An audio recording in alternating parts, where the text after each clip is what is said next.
Bonsoir à tous, bienvenue si vous nous rejoignez dans la deuxième partie de 64 minutes. Nous sommes en édition spéciale. L'objectif de faire chuter le régime des mollahs est clairement affiché.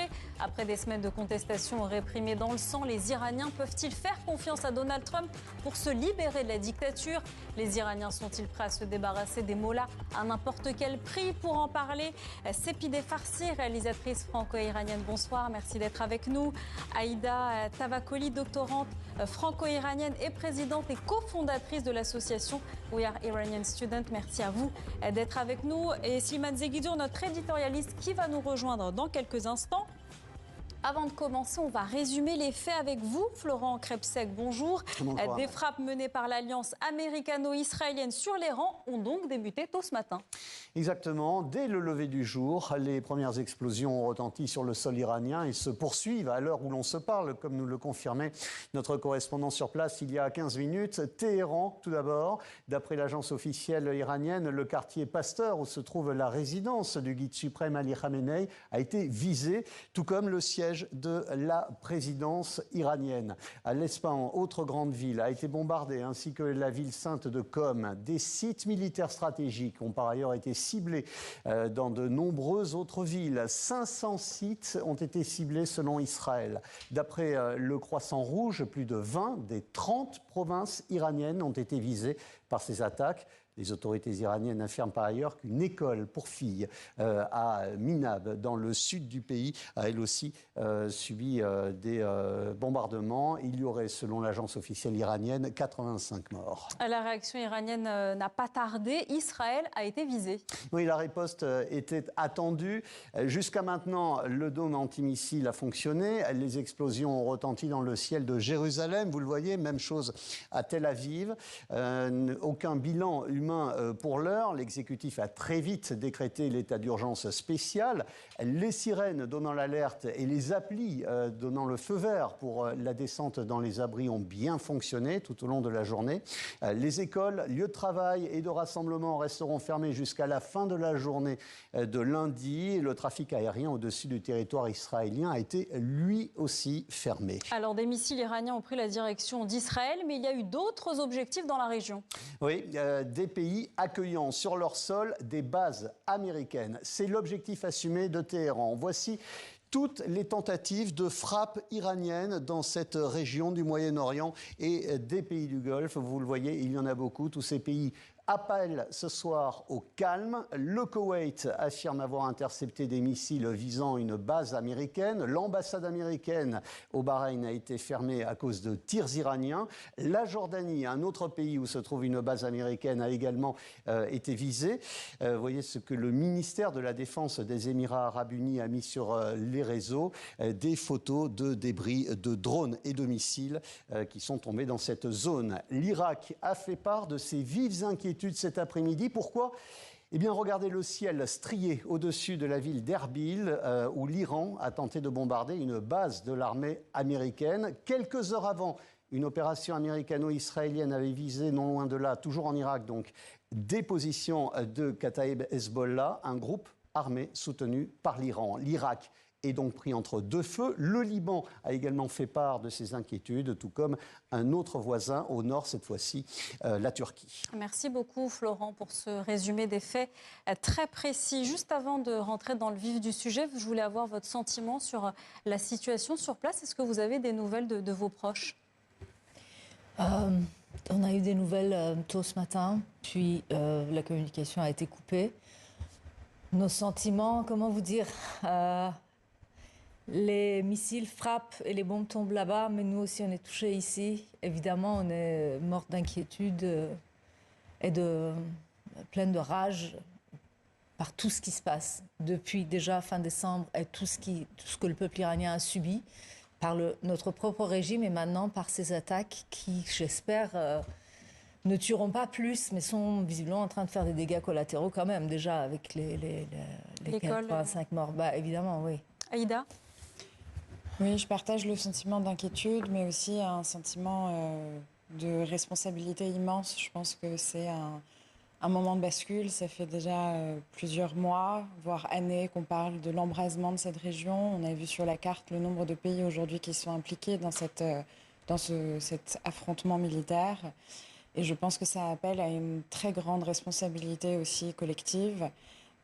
Si on analyse un peu en finesse ce que le président Trump a dit dans son discours de 8 minutes, la dernière partie qui était adressée à la société civile iranienne, eh bien, leur expliquer que les objectifs américains sont ceux de neutraliser l'appareil nucléaire et l'appareil balistique et de protéger les intérêts américains dans la région et les alliés américains dans la région. Et que si cette opportunité devait être saisie par la population iranienne, eh bien c'est à elle de terminer le travail, ce qui signifie qu'il est possible que cette attaque, cette séquence militaire qui, on l'a dit, est dangereuse pour les sociétés civiles et implique beaucoup de pays dans la région, eh bien, puisse s'arrêter au moment où le président américain estime que les intérêts américains et les objectifs américains ont été atteints, que le régime reste en place, avec un appareil répressif, on le rappelle, qui n'a rien à voir ni avec le nucléaire ni avec le balistique. Là, et on a vu ce qui s'est passé après la séquence du mois de juin. Eh bien, 6 mois plus tard, ce sont 40 000 personnes qui ont été tuées par un régime extrêmement affaibli et donc prêt à tout pour rester au pouvoir. Donc la combinaison d'un régime extrêmement affaibli par cette intervention militaire américaine et un appareil répressif qui reste en place et donc disponible pour s'attaquer avec des armes militaires à une population civile qui serait abandonnée à elle-même et donc à main nue, est extrêmement dangereuse. Et c'est là où la responsabilité de la communauté internationale doit être engagée. C'est-à-dire que si on veut transformer cet immense risque et cette séquence guerrière qui de toute façon va être douloureuse pour beaucoup de populations civiles on espère, un changement de régime et pour atteindre l'objectif politique de la société civile iranienne, à savoir non seulement la chute du régime islamique, mais aussi l'avènement d'une démocratie laïque, eh bien c'est maintenant qu'il faut préparer le plan de transition démocratique, c'est maintenant qu'il faut avoir un plan politique qui viendrait suivre cette séquence. C'est le seul moyen d'éviter le chaos dont parlait d'ailleurs M. Macron et les voix britanniques et allemandes. Eh bien, si il ne s'agit pas simplement de déclarer qu'il ne faut pas de chaos ou d'appeler au calme, il faut avoir une disposition proactive, protéger la société civile iranienne. Par exemple, on parle de l'Internet qui est coupé depuis ce matin. Eh bien, pourquoi est-ce que ça fait plus de 2 mois qu'on demande le déploiement de satellites Eutelsat qui permettent de garantir à la société civile iranienne qu'elle ne sera plus jamais massacrée en huis clos? On sait que si le régime reste en place extrêmement affaibli par ces interventions militaires avec un appareil répressif, eh bien c'est à nouveau un massacre qui va s'opérer. Donc aujourd'hui, si on veut aller au bout de cette logique d'intervention, de cette logique de changement de régime, il faut une voie politique concrète qui vient appuyer la société civile iranienne. On va y revenir. Je voudrais d'abord qu'on écoute, vous parliez du discours de Donald Trump, on l'écoute et on en parle juste après. Aux membres de la garde révolutionnaire islamique, aux forces armées et à l'ensemble des forces de police, je dis ce soir que vous devez déposer les armes et bénéficier d'une immunité totale, ou bien faire face à une mort certaine. Alors déposez les armes. Vous serez traité équitablement et bénéficierez d'une immunité totale, ou bien vous ferez face à une mort certaine. Au peuple iranien, grand et fier, je dis ce soir que l'heure de votre liberté est proche. Sepideh Farsi, est-ce que les Iraniens sont favorables à cette intervention israélo-américaine? C'est une question à laquelle il est très difficile de répondre. Il y a des voix qui nous parviennent. Je pense qu'il y a des gens qui, par désespoir, en fait, se réjouissent ponctuellement du fait qu'une bombe frappe le secteur Pasteur, où tout le monde sait que, enfin c'est en tout cas la résidence officielle de Ali Khamenei, d'autres cibles, voilà, où les gens savent que ce sont des bases des gardiens de la Révolution, et on a des joies, voilà, ou des effervescences comme ça qui nous parviennent. Oui, on a vu des images. On va peut-être regarder ces images vraiment de joie dans les rues de Téhéran. Est-ce qu'ils étaient préparés à ces attaques? Qui? Les Iraniens. Comment est-ce qu'on peut être préparé à des attaques? C'est-à-dire, moi, oui, Est-ce qu'ils s'y attendaient? il y a des mois que c'est pas uniquement depuis fin décembre, hein, c'est quand même, ça fait un moment. On a vu qu'il y avait la séquence des 12 jours de juin dernier. Donc les Iraniens pensent à une éventualité d'attaque militaire depuis un moment. Et ils savent que d'un côté, le régime ne cède pas. De l'autre côté, on a l'alliance israélo-américaine qui veut protéger ses intérêts, en effet, et qui... Donc après, il y a des gens qui pensent que c'est peut-être la dernière voie de recours, à savoir, comme ils n'ont pas pu, même en sortant massivement dans les rues, même en confrontant les balles. Vous voyez le correspondant de TV5 Monde à Téhéran qui évoquait la forte présence des forces anti-émeutes dans les rues qui sont vides, et on a quand même les véhicules militaires qui sont là avec les douchkas. C'est-à-dire ils sont prêts à rouvrir le feu sur la population. Le régime est prêt à tout. Donc les gens sont acculés. La population iranienne civile La population n'a pas d'autre choix que de faire confiance à Donald Trump? Non, je pense pas. Enfin, c'est pas une question de lui faire confiance. Ils sont pas dupes non plus. Ils savent que ça n'est pas pour eux qu'il œuvre. Il œuvre pour les intérêts américains. Ça a été clairement dit. Le souci, c'est qu'il n'y a rien d'autre, en fait, à quoi il s'accrocherait. Vous voyez, c'est donc aller chercher de la nourriture. Moi, j'ai entendu une proche me dire, on m'a dit, et c'est quelqu'un qui a plus de 80 ans, me disant, on m'a conseillé d'aller acheter des vivres, en me disant qu'il y aura bientôt plus d'électricité. Je me suis dit, si ça doit arriver, ça va arriver. Ça sert à rien d'avoir un peu plus de nourriture, un peu moins de nourriture. Vous voyez, il y a un effet de lassitude, il y a un effet de désespoir profond.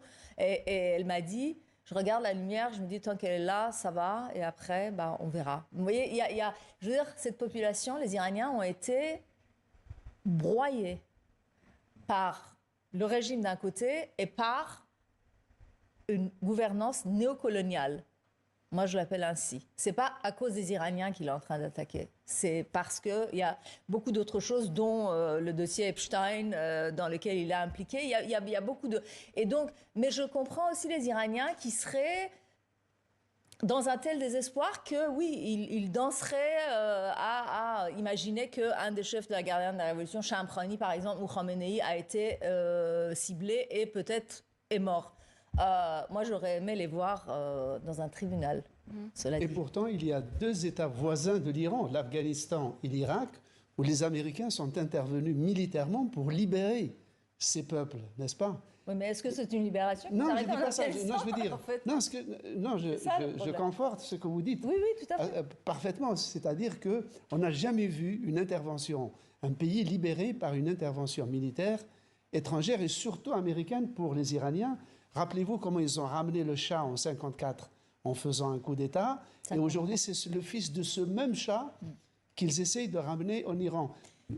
Moi, je pense vraiment à la population. Honnêtement, nous, on est assis ici, dans la diaspora, que ce soit le courant pro-monarchiste, les Pahlavi ou d'autres courants. Nous sommes à l'extérieur. Ceux qui prennent les bombes, c'est mes compatriotes qui sont à l'intérieur du pays. C'est à eux que je pense. En fait, je suis venue ici pour m'exprimer, mais réellement, il y a des moments où je me dis, je garderai bien le silence aussi, parce que c'est tellement incroyable d'entendre les spécialistes se prononcer sur les éventualités de telle et telle chose, parler balistique, parler nucléaire et tout. Et les gens, qu'est-ce qui va leur arriver?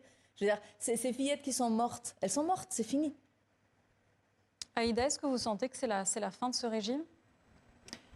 Alors, je sais, enfin en tout cas, tous les experts militaires s'accordent à dire que de toute façon, avec une intervention qui resterait aérienne, et c'est le cas aujourd'hui, il n'est pas question d'envoyer des troupes au sol, donc une intervention américaine aérienne, au-delà du fait qu'elle fait des véritables dégâts, et ce serait indécent d'en parler que techniquement.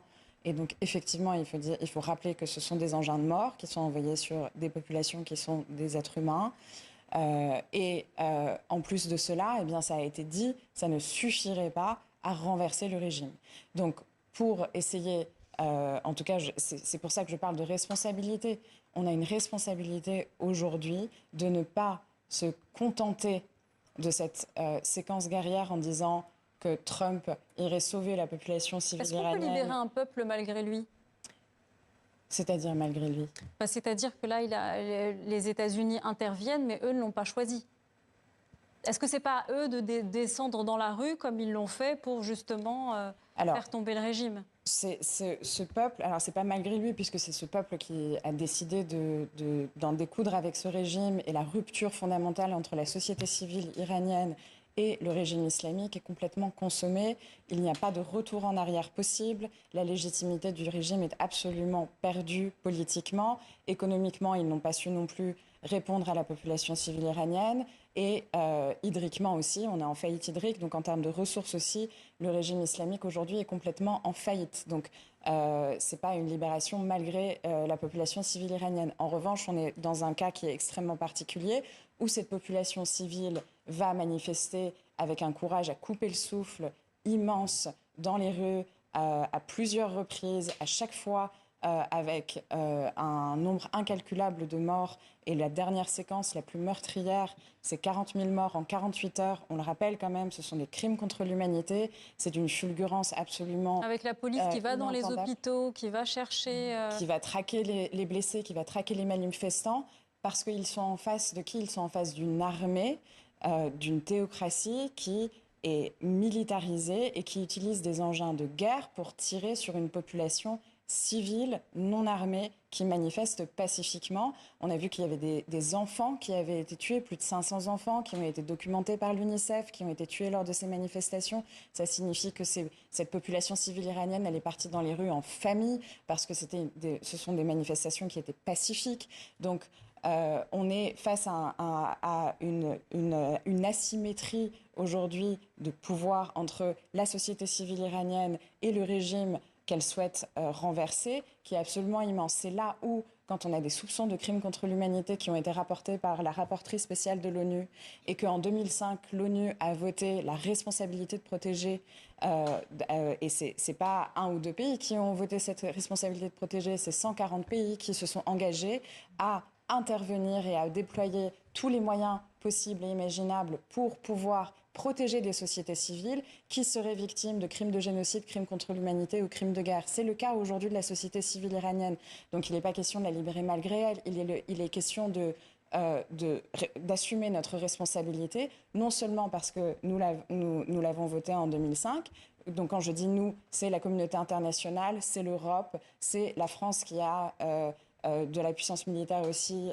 Il y a le Conseil de sécurité de l'ONU qui doit se réunir ce soir d'ailleurs. Exactement. Et les moyens de protection, c'est tout d'abord déployer en urgence des satellites pour que l'Internet ne soit pas coupé. On a vu que c'est parce qu'il y avait un blackout total qu'ils ont pu déchaîner la répression les 8 et les 9 janvier. La séquence va se reproduire. C'est inévitable si on n'assure pas que les communications soient là. Pourquoi est-ce qu'on pense que les communications, on vous le dit, pourquoi est-ce que les communications sont importantes? Pendant tout le mouvement Femmes, Vie, Liberté, eh bien, Internet était là. Tout ce qui était en train de se passer était documenté sur 9 mois de manifestations quasi quotidiennes. On a eu 600 morts. 600 morts de trop, évidemment, mais quand on compare ces chiffres sur 9 mois à 40 000 sur 48 heures, on comprend les conséquences d'un blackout. C'est absolument essentiel. Ce sont des moyens technologiques qui peuvent être déployés dans le cadre de la responsabilité de protéger. De la même manière, il faut prévoir tout de suite des convois humanitaires. Il faut prévoir tout de suite du dialogue avec l'opposition iranienne pour prévoir la séquence. Est-ce que l'opposition se prépare si jamais le régime tombe? Est-ce qu'il y a une opposition qui est prête à prendre le pouvoir? L'opposition se prépare. On a vu, on en a parlé, Reza Pahlavi, qu'on soit pro-monarchiste ou pas pro-monarchiste. Aujourd'hui, c'est une figure qui, de façon indéniable, a été appelée dans les rues à l'intérieur du pays. En 2024, l'Institut Ganam a fait des sondages qui sont très, très sérieux puisque c'est des échantillons de 77 000 personnes. Donc c'est absolument immense à l'intérieur du pays qui sont interrogés. Il récoltait plus de 30% des voix d'adhésion à l'intérieur de l'Iran, très loin devant d'autres figures. Et à l'extérieur, de la même manière, il a réuni récemment d'autres figures de l'opposition, notamment des figures qui représentent les minorités ethniques. Engager un dialogue. Désolée, je vous coupe, on n'a plus le temps. En tout cas, on vient d'apprendre que selon un bilan du Croissant Rouge, 200 personnes sont mortes en Iran après ces attaques. On va continuer à parler de la situation en Iran. C'est la fin de cette édition. Merci à tous de l'avoir suivi. Très belle suite des programmes sur TV5 Monde.